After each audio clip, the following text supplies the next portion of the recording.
Bonjour à tous, nous voici aujourd'hui à Béton pour une vidéo sur le métier d'armurier. Nous serons à l'armurerie Saint-Michel. J'espère que cette petite vidéo vous plaira et que ça vous donnera des indications sur le métier d'armurier. Alors une présentation de l'armurerie Voilà. Saint-Michel si vous le souhaitez, puisque vous m'avez demandé donc de vous présenter l'armurerie Saint-Michel. Alors bon, tout d'abord, vous êtes dans un décor qui est assez singulier, puisque nous avons conçu, oui, et fabriqué l'entière décoration et la disposition de cette armurerie. Donc là, on va faire un tour des lieux, puisque maintenant on fonctionne un petit peu avec des espaces, un espace armelisse, un espace armurier, un espace accessoire, un espace naturel qui n'a pas vocation d'être commercial, puisqu'il s'inscrit dans le décor, mais on va faire le tour de tout ça. Donc, d'accord. allons. Alors la toute première question, comment vous est venu l'amour de ce métier?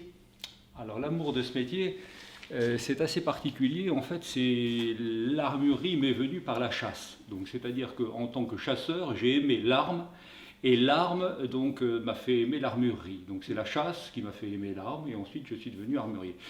Et c'est un peu l'arme qui m'a détourné de la chasse, parce que c'est tellement passionnant ce milieu technique de l'arme, en fait, que j'ai négligé le temps que j'allouais donc à la chasse. Tout à fait. Voilà. Donc vous chassez quasiment plus? Je chasse presque plus aujourd'hui parce que je n'ai plus le temps, et je suis vraiment engamé par toutes mes innovations. Je vous en parlerai donc en partie, je ne peux pas vous dire tout parce qu'il y a des projets importants qui sont en cours, mais on va découvrir une partie de ces innovations et vous comprendrez pourquoi je n'ai plus beaucoup le temps de chasser. D'accord, très bien. Donc on va faire un petit tour alors. Allez, on y va, Et ben, on y va. Puisque, allez, C'est vous le patron? c'est vous le guide, allez, on y va par ici si vous voulez. Alors ensuite, donc là, on a un espace armes semi-automatiques qu'on est en train de garnir, là, pour la saison, voyez-vous, avec des accessoires qui sont là. On a fait des thèmes, vous voyez, donc là, on est sur l'arme semi-automatique, voilà, tout à fait.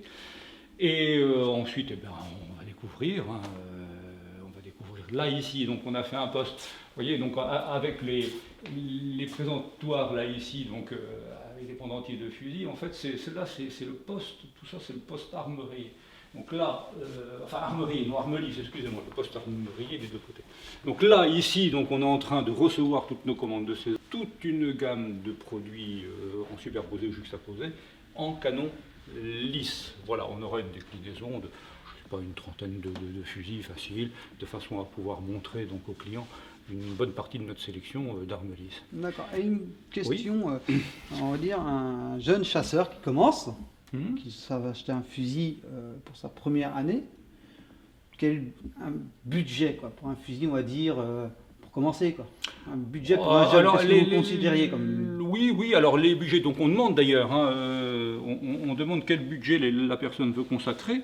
Bon, si vous voulez quelque chose, il y a des produits d'importation maintenant, ça a permis quand même de faire baisser les prix des produits, et la qualité en augmente. Donc les prix baissent, la qualité en augmente, on peut s'en féliciter, mais c'est quand même au détriment des fabricants européens. Donc c'est quand même dangereux à ce niveau-là. Et là, aujourd'hui, on peut estimer un budget tout à fait convenable en rapport qualité-prix. Disons qu'autour de 600-700 euros, on démarre sur un produit convenable. Voilà. D'accord. Voilà. Le bon rapport qualité-prix commence à partir de 600-700 euros pour avoir quelque chose de correct.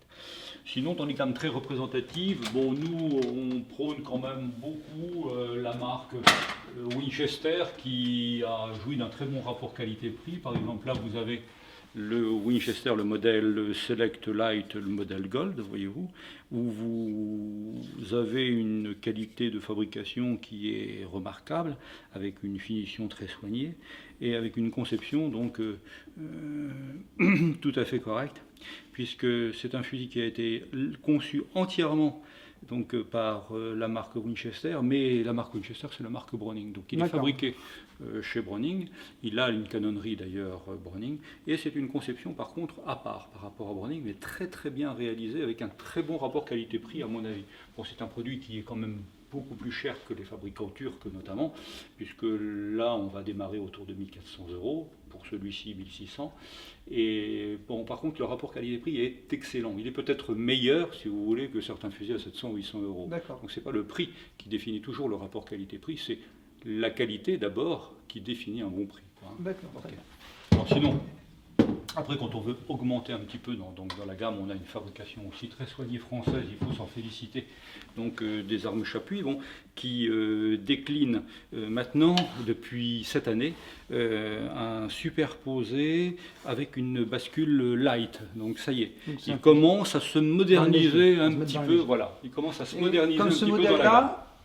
Comptez combien dans ce modèle-là? Le dernier. Là, dans des modèles comme ça, ça flirte avec les 3 000 €. 3 000 €. Parce qu'on obéit à des fabrications qui sont pour semi-industrielles avec une finition quand même artisanale. Et bon, ils sont en train d'évoluer vers une production un petit peu plus industrielle, mais qualitative. Donc, qui respecte justement cette finition un petit peu artisanale. Là, je vais vous montrer aussi Browning. Là, on est sur l'excellence en Browning, hein, vraiment. On est sur des produits d'un rapport qualité-prix qui est exceptionnel, puisque on flirte certainement avec une qualité de produit. Voilà, là, on peut dire qu'au niveau de conception, c'est un fusil qui est probablement l'un des meilleurs fusils superposés au monde. Ouais. D'accord. Ouais. C'est une fabrication absolument magnifique, quoi. C'est un ajustage irréprochable, d'une conception d'ailleurs géniale, et vraiment on est sur des fusils d'excellence. D'accord. Et même un Browning, on le garde à vie. Alors les bois, ils ont fait des efforts. Ouais. Ils ont fait des efforts au niveau des bois. Bon, ce n'est pas l'équivalent des Italiens qui eux ont le sens du look. Donc, bon, mais par contre, les Italiens, pendant des années et des années, bon, mis à part Beretta, hein, quand même, où il y a eu un petit peu d'innovation, on peut dire, mais sur le plan de l'innovation, les Italiens n'ont fait que du relooking. C'est-à-dire que pendant des décennies et des décennies, relooking, on change la forme d'un devant, on met un joli bois, on fait une finition un peu clinquante, et puis hop, c'est reparti pour un tour. En gros, le mécanisme est toujours le même. Voilà. Bon, il y a des techniques de fabrication qui ont évolué, la canonnerie a évolué, le numérique dans la fabrication a permis de faire donc, des définitions très poussées quand même, qualitatives. Mais il faut savoir que le numérique, ce qui est valable pour les Italiens est valable pour les Turcs.